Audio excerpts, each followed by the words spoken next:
All right, so today we are going to do a composite fix. Composite fixes, of course, are things like boom poles and C-stands, and in this case it's going to be a GoPro. So I'm going to import my footage. I'm just going to double click in here, and Command-I, Control-I, and go to your drive that it's on, and choose the file you want, which is this skateboard fix. And like everything you do, you want to check to make sure what it is that you're doing. So watch your footage, watch for all the potential problems.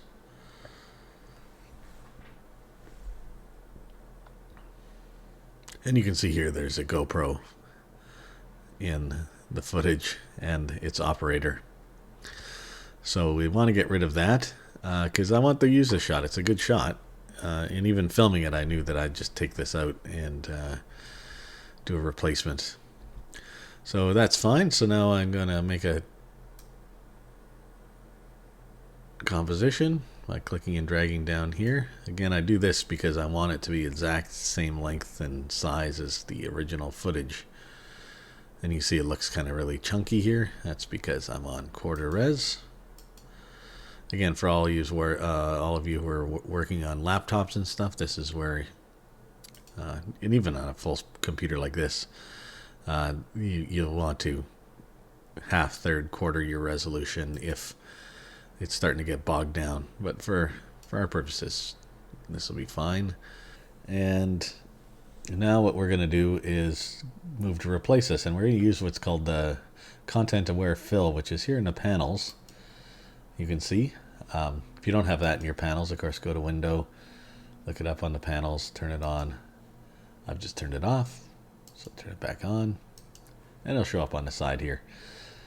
And again, if you're on a laptop, say a smaller screen, you can turn some of these off that are taking up your space if you want. So we're not going to use brushes today. We're not going to use alignment. You can do that over here as well. Just say close panel, etc., etc. Thought you could do it at the top, but apparently you can't. There you go. Little do I know. So content aware fill. So the only thing is my last frame, if I go here, is on the export. I've added a couple of dark frames here. I'm going to get rid of them. So I'm just going to page up and page down. We'll go frame by frame down here. Page up, page down. And shift page, we'll talk about this more in a second. Shift page up and page down. We'll go 10 frames at a time. So I'm going to go here. I'm going to hit N. You could also drag the workspace here if you want. But I'm going to hit N. I'm going to right click on this, and I'm going to say trim comp to work area. So now I'm just got the full shot. And that means that, you know, if I wasn't using stuff on the head or tail of something, I can just trim it off here as opposed to having to work on it. So in analyzing the shot, I want to get rid of this. And it's not here in the first frame. So instead of trying to reveal it, I'm just going to work backwards. So you go to the last frame where it's, you know, filling half of the screen here. And I'm going to mask it out. And I'm going to hit my masking key. So this is the pen tool. Of course, you can mask using shapes and stuff like that, but this is a very unique shape. So we're going to do this guy. All right, so I want to mask this. And I want to mask it in a way that is not too close to the subject. Because with this particular one, since it's a shadow, I don't want to have some sort of ghosting effect where you see the ghost of the shadow. I want to make sure that I'm well beyond the shadow area here, because if it has even a hint of a darker gray, when I go to remove this, it'll look like a little, the shadow of the shadow is going to be there. It's going to be a weird thing. It's like a strange little ghost. So when I go to do my rotoscoping, I can rotoscope here on the composition if I want to. I can go to M for mask, and M is in mask. And if I turn this to none, you see that I can see my shape and everything. So I'm going to hit V to get my pointer tool out. And that just puts it to this guy up here, the pointer. V. And G was the masking tool. V is the pointing tool. And the only problem with doing it here is that if I go to grab a point and I miss, I end up grabbing the entire thing, and it's quite annoying after a while because you're just clicking around, especially if you have lots of little points, and eventually you just go, oh, and then you undo and just Command Z, of course, or Control Z. But I want to do that. I want to double click on this, and I want to be in this view here, which is the layer view. And with the layer view, I can't alter the position, rotation, or scale. And if I did, even here I hit P for position and I move the position of this, you're like, oh, it didn't do anything. This is where people get confused. And you're like, no, it did. You did it in the composition view. Didn't do it in the layer view. So good to know that. That will be a frustration for you at one moment when you're like, why is nothing showing up? And you realize, oh, I'm in the layer view. That's right. I didn't realize I was in the layer view. But the great thing about it is it gives you this this render. So if I go into the composition view here, just to be ad nauseum, and we're going to be on subtract for this particular operation. So content aware fill wants it to be a subtract mask. So I'm going to remove this area from the picture. So what I want to do is, if I go back to my skateboard view, right now it says rendered. So it's showing me where I've removed it and what it looks like. And if I turn this off, and you can see the view has various ones. If you start adding different things to this, it'll show up in the view, and then I can just tell it not to render it. So it just allows me to work on the layer without worrying about it. And it doesn't affect this. So it's still in the composition view removing it, but here I can see what I'm doing. And if you didn't get a good color, this one's fine, but if you didn't get a good color for your mask, you can always go down to your mask here, and if it's not open again, hit M. So it looks like that, just hit M, mask shows up. If you hit M, it shows all the different ones. And if you hit F, it'll show you just the mask feather. So we're going to hit M for mask, and if I click on the little doohickey button here, you'll find that it brings up a color window. And if I want to, I can change, color my mask to red or something. It really stands out. So if it chose something like a gray or something, it might be hard to see. So this is just a way of being able to see what you're doing. Doesn't affect anything, of course, because when you turn the mask off, which is this button, it's just a hole in the image. Alright, so now what I want to do is I want to start rotoscoping. Very important that I start a keyframe here. So again, under M, mask, I want to have my mask path keyframe started. Because inevitably what you will do, and eventually you'll do this by accident, is you'll forget to turn that on, and then you'll go and you'll change, move this, then you'll move this and move this and move this and move this. And do your rotoscope, and it'll look perfect. It'll be down here, and you'll go, that's looking great, whatever, and then you go back to the end and you realize that it hasn't moved it the entire time.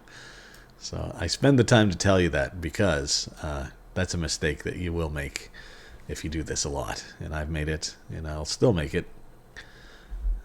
So what I want to do is I want to hit M for mask, and I want to make sure I start a keyframe. So it's tracking everything that I'm doing now. And I can track backwards. So keyframes will, as long as the keyframe started, it's all good. So then you see the keyframes there.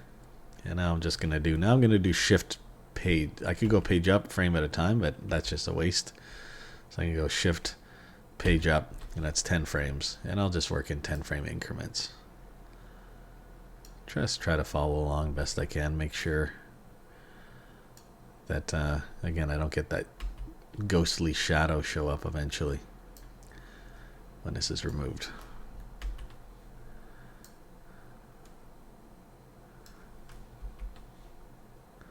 Now here you can see where it is getting close to the skateboard, and I want to now start changing the shape of the mask to get close into it. I don't want to get the skateboard removed. But at the same time, the technique that it uses, it's going to draw in some of this skateboard into it. which we'll see, is it's going to grab the content aware fill is going to fill stuff that's around it, and now the skateboard's around it, so it might think that it's a part of the background that it wants to replace, but it isn't. It's part of the foreground that we want to keep. If I hold down Alt, you see that see this broke. Now I'm only got one, and I'm like, I don't want just one, I want the whole thing. If I hold down Alt and click on it, I can choose the entire rotoscope again. Now this time I want to make sure that everything is going all right. And I'm not too terribly concerned about this. Now if you double click on it, you'll get a bounding box, and what the bounding box does, allows you to do a little rotation. I can give you all the tricks here. And if I hit this again, go back 10 frames, I can also use my arrow keys. So if I hit arrow left or right, I can also move these down. If I'm holding down Shift, it'll do 10 pixels at a time, which I'm doing. Otherwise, I'm doing little increments like this, which is great for little things. Again, page up, and now I'm going to use that technique again. Just Shift, arrows. I'm not going to waste my time. This I'm sure is going to be fine. I could tighten this up if I wanted to. Here, whoops.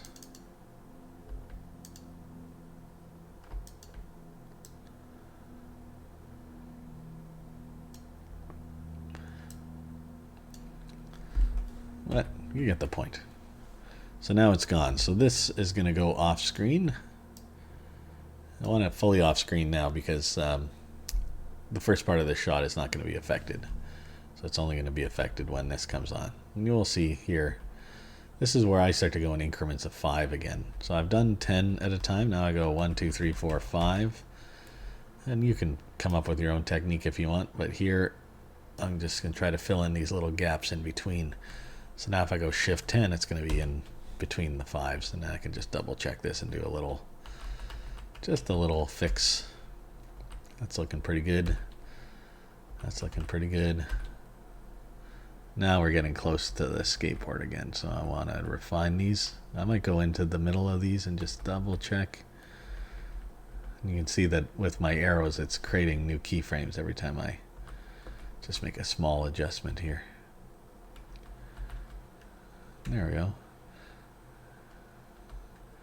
So this stuff's good. So now I just wanted to make sure that we don't get the skateboard and then we get that stuff that's close in like this, and that's probably going to be a problematic frame. We want to make sure we don't get that shoe as well. And now 1, 2, 3, 4, 5. It's doing a good job. 10. It's doing fine. 10. Make a slight adjustment, but it's fine. I'm going to adjust this a little bit to get off of this line here. I want to get rid of that line. Actually, let me do this. This is going to become something. The audience may not notice though, because they're not going to see this with the GoPro in it. And our job here is to make sure, only to make sure that their eye doesn't get drawn to this area. And if the eye doesn't get drawn and go, oh, what was that? You've done a good composite. You'll know what, you'll watch it and go, oh, I know exactly what I did. But the audience not going to know. So now you can see that I've got it all masked out. That's perfect. Enough. Not perfect, but it's good enough. And now what I want to do is I want to get After Effects to fill it in for me. So you go composition. And you can see here. Now the trick with this is it needs to be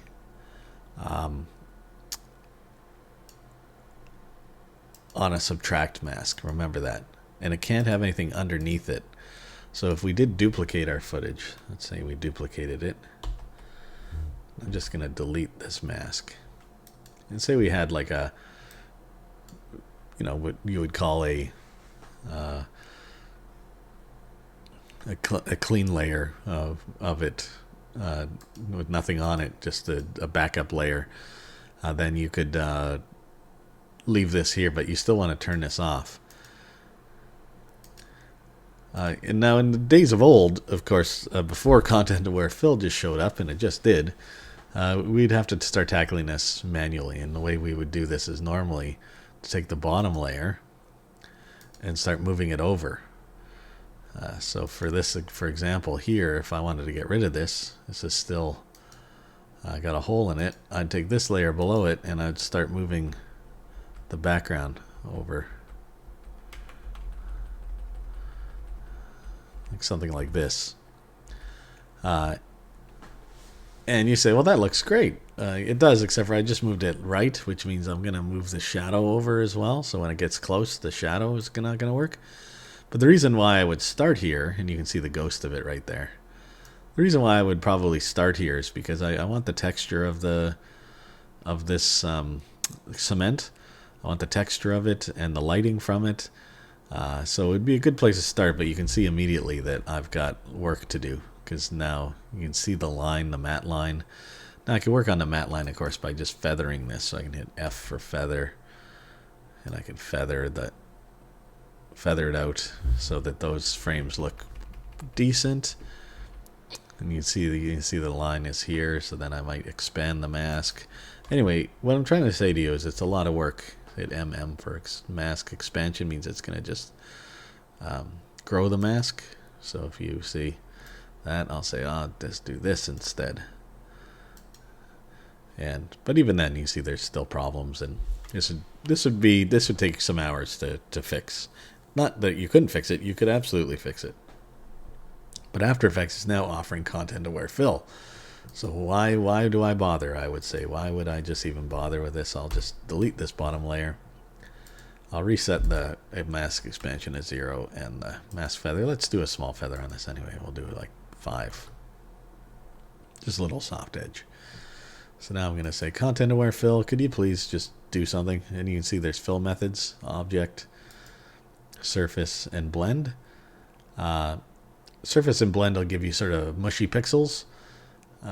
Blend will be like blending pixels from one side to the other, and I think surface sort of will take the color and everything and just sort of, well, we'll try them all anyway, just for the sake of the tutorial. So I'm going to generate fill. I'm going to save this. Call it skateboard fix. That's from our previous tutorial. And now I'm going to watch it do its work.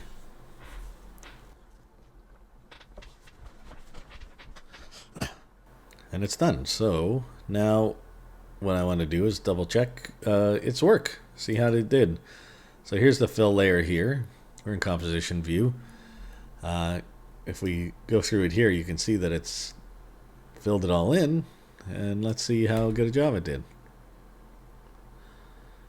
Actually pretty good, except for where we thought the problem area was going to be. It was right in here with the skateboard. Just a short little one though, isn't it? Otherwise, it's actually pretty good. Now you can see when he goes over here. Watch that. Yeah, right, this line here. You watch that. Yeah, there's a problem right there. All right, so there's a problem child, but for the most part, you know, we're just fixing frames at this point. How many frames over this goes? So we'll just go like, where does she cross this? So right here we got a problem, right? And right here we have a problem. So those are just the areas we have to fix. So let's just try, there's different ways to do it. So we can do a surface blend. Let's see what it does. It's not going to work for us, I'm pretty confident.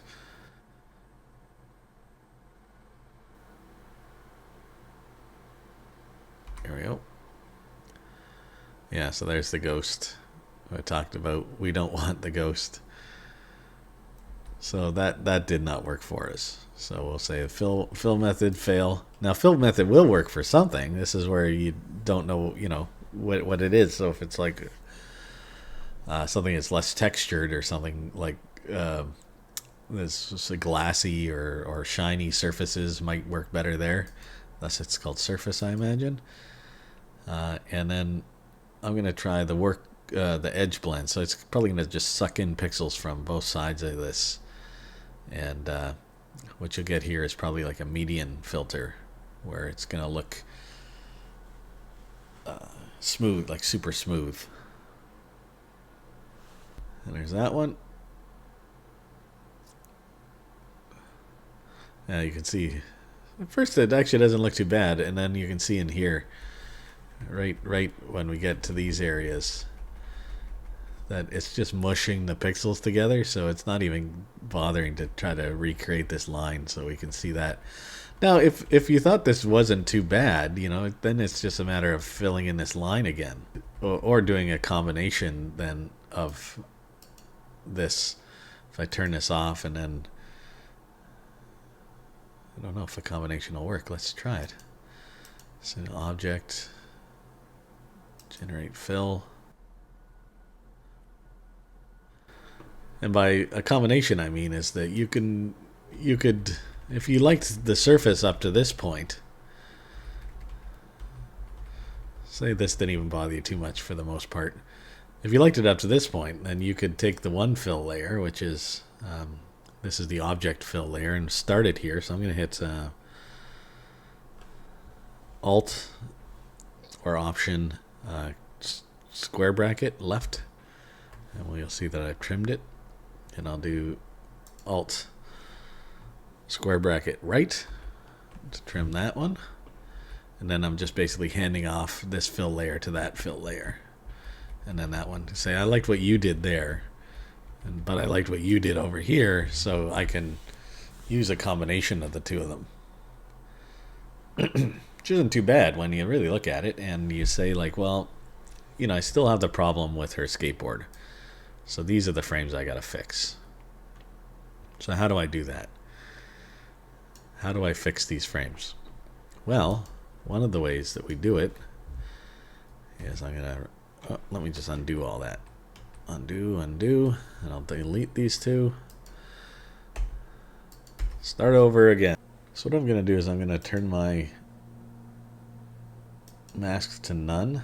Again, hit M if you're don't have your masks up. I'm going to create a reference frame, and it's going to open up in Photoshop. Now I had Photoshop open already. It would launch Photoshop. If you don't have Photoshop, well, that something, whatever your image application should be, you should still be able to do it. But what I want to do here is I want to create a clean plate of this. So I might use like a clone stamp or something. Let's just do a quick one. Use the clone stamp. I think the brush needs to be that big. Alright. Yeah, don't worry. So if I click on this area here, I start to just clone this out. And what I want to do is just give it a clean plate that I've created that I go, this is the frame that you should be working on. So for this, what I'm going to do, now if I was doing this in the video, I would actually go forward and backwards frames and just try to find enough of this, but I should be able to just take this area here, clone it on top of this guy. Looks not great. I'm going to shorten my brush a little more.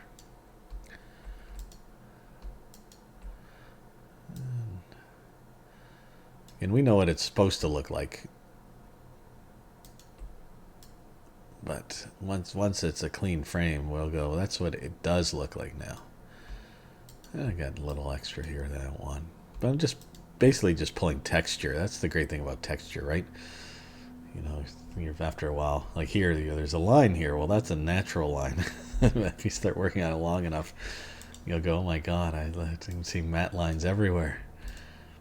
So I'm going to expand my brush for this stuff a little bit. I'll take from this side, and I'll paint this in. Then I'll take from this side and start painting this in. And the trick is getting the light, you know, making sure that with this it's fine. When it's shinier surfaces and stuff, it's the lighting that'll kill you. You'll think it look normal, but then you realize it's not at all normal. because, you know, one side's a little lighter than the other side, and to your eye you don't catch it until you start doing this kind of stuff and you go, oh, wait, that doesn't look right at all. So here we go. Here's a reference frame, and you can make several reference frames. Now what I want to do is just save this. It's already opened it for me. I just hit Control S or Command S, save, exit Photoshop, and I'm going to turn my mask back on. This is the important. I do need to have the subtract.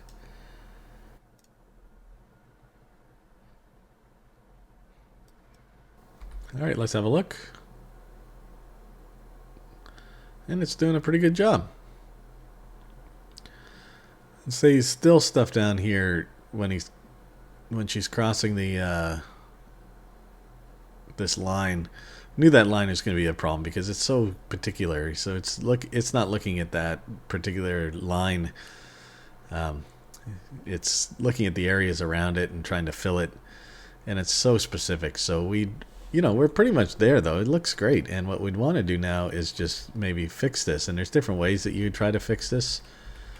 But really, I've how many got a few frames here. 1, 2, 3, 4, 5, 6, 7, 8, 9, 10, 11, 12, 13, 14, 15, 16, 17 or 18 frames that I think are problematic. Now, I could try a patching job where I patch one thing to another. It's moving a lot. I could try a patching job where I'm like patch one area and push it over into another, which is sort of the beginning technique we looked at, like sliding the background layer over. But I'm going to try, since it's such a moving shot, I'm going to actually try painting this on. So what I want to do is I'm going to use I told you not to use this clone stamp tool. This is so close. I think and it's so textured, I think I could get away with the clone stamp here. The only problem with the clone stamp is that if it's not moving a lot and changing frame to frame, you'll start to see it, just start moving around, shimmering where you've painted. But since the camera's moving, the character's moving, I think we could get away with it. So let's try this. So what I'm gonna do is I'm going to select all these. I'm gonna right click, and now what I want to do is I want to create a pre-comp. So I want to pre-compose this, and we'll call this, let's just call this final painted. And I want to move everything into the new composition. Yes. And now I have this basically as a very clean baked layer. So if I want to go into it, I can double click on it and go into the composition, and I still have everything that I've done. So I can go back and fix this, or I can do something else inside here. But I'm going to use this as my top layer fix, and I'm going to use this as my paint layer. So painting, I'm going to hit the cloning stamp, and I'm going to double click on this again, but this time when I double click on it, it opens it up as a layer. It doesn't go into the composition, and that's what I want it to do. So now with this selected, I think I just hold down Alt to go into the composition. There we go. There it is there. So what I want to do now is just paint in this area, and I just want to extend this line into here for the amount of frames that's there. So the cloning option has come up as the paint here, and you'll see on the right hand side, if you don't have paint, you should, because you have that selected, but if you don't, of course, you go to window and paint. And now it's got a whole bunch of options. So what are we doing here? So for today, since I didn't even plan on doing this, just give you a basic overview. Is the one thing that you really have to look at here is, and we're not painting with a brush. If we're painting with a brush, then the color and everything would matter. We're actually using a cloning tool. So it has overlays, all that kind of stuff, so you can paint that way. We want to paint on RGB, but you can also just paint on alpha, which is the black and white channel we did before. But this is the one I want you to really pay attention to, because it's going to default to constant often. So if you go constant, if you paint something in constant, now I'll hold the Alt to say which area I want. If I paint on this and say, okay, I'm going to paint that in, and then I open this up and look at the effect, the paint effect, You see that it actually has the stroke on here, but it does it for the entire duration of the rest of the shot. So if I do it here, it will go on for the rest of the shot, here, the rest of the shot. I don't want that. I actually don't want that. I want it to be frame by frame for this particular shot. You may want to have as a hold frame for other shots. That's up to you when it come to that. You'll know when you need to. But for us, we just want a single frame. I just want for this one frame to be painted the way I paint it, and then we'll go to the next frame, the next frame, the next frame. And the other thing is with your brushes, you can change, how big the brush is here. So there you go, a bigger brush, softness, and all that kind of stuff. And if you got a tablet, it's even better, which I do, but I'm actually going to use the mouse for your purposes. If you have a trackpad, yeah, it's a trackpad. Well, there you go. I'm sure there's a good way to do this on a trackpad, but not my cup of tea. So now what I'm going to do is I'm going to clone stamp this. I'm going to say, okay, I want to take this line and I want to put it in here the way it is sort of in the other frames. There's some stuff here I want to just paint.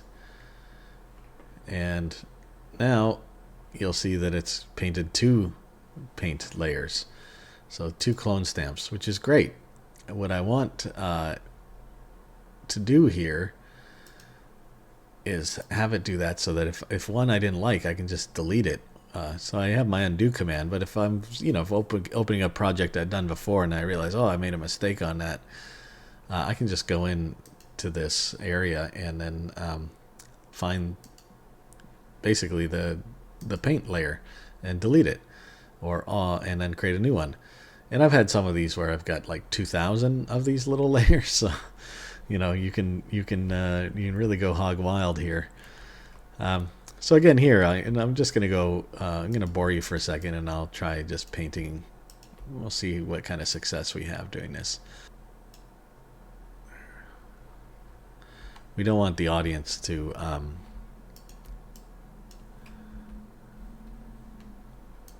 have their eye drawn to this area.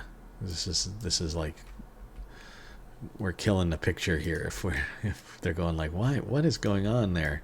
Why is my eye suddenly being drawn to this area that's just appearing and it's weird?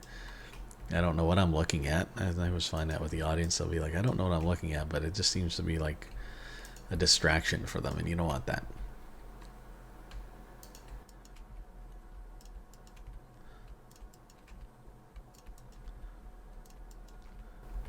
It's going to be pretty good.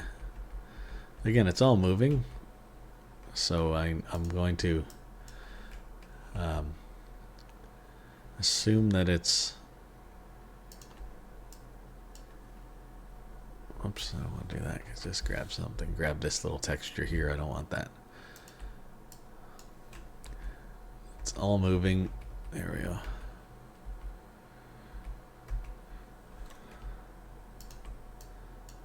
So I can probably get away with it not having the shimmer.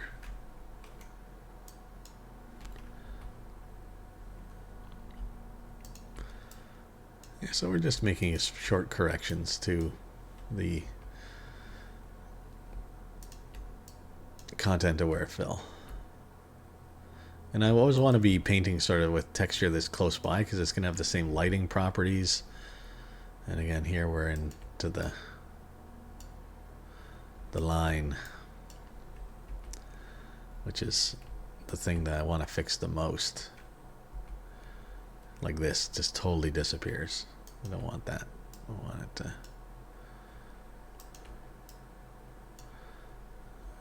still be there, and even if it's not exact, like I said, the camera's moving, the character's moving. We'll probably get away with a lot. But content aware fill, you have disappointed us at this point. Made us do this on our own.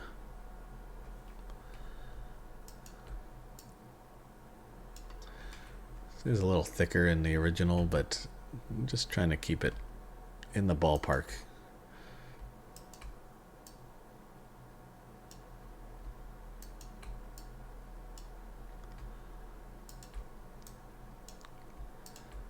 Just quick little fixes. I bent it here. Don't want it bent. I want it straight.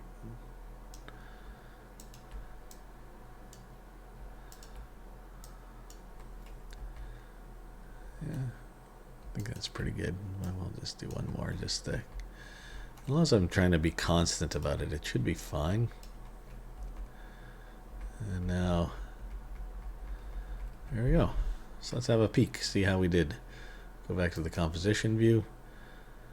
And again, for those of you who are paying attention still, I'm doing this on the pre-comp layer. So all of the content aware and everything's inside this layer. So it's doing its fill, and now I'm filling over top of its fill. And we go over it, and hey, that's not too bad. And you can keep taking this as far as you want to take it. Certainly down here you'll see in the bottom where, because you know the GoPro is going all the way through here. I think you see a little matte line there. Yeah, right there.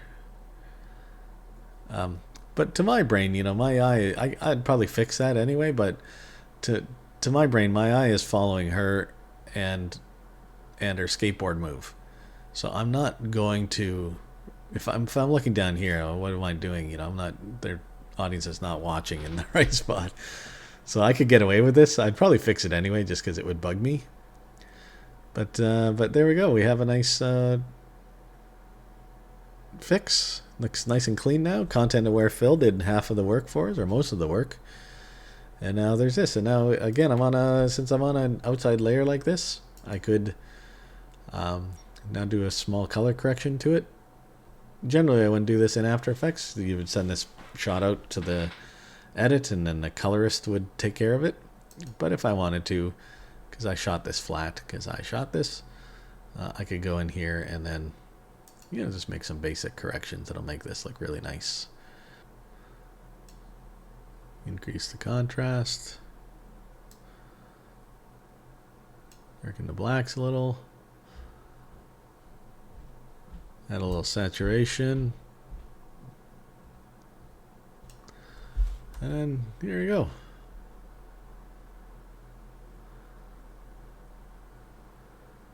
That's a funky shot. Looks great. So hope that helps anyone, you know, just as a method, and just showing you, you know, what it takes to do compositing for fixing shots and improving things. There, you know, not everything goes right on set. Boom mic goes in, C-stand is there, all different ways that you can fix things.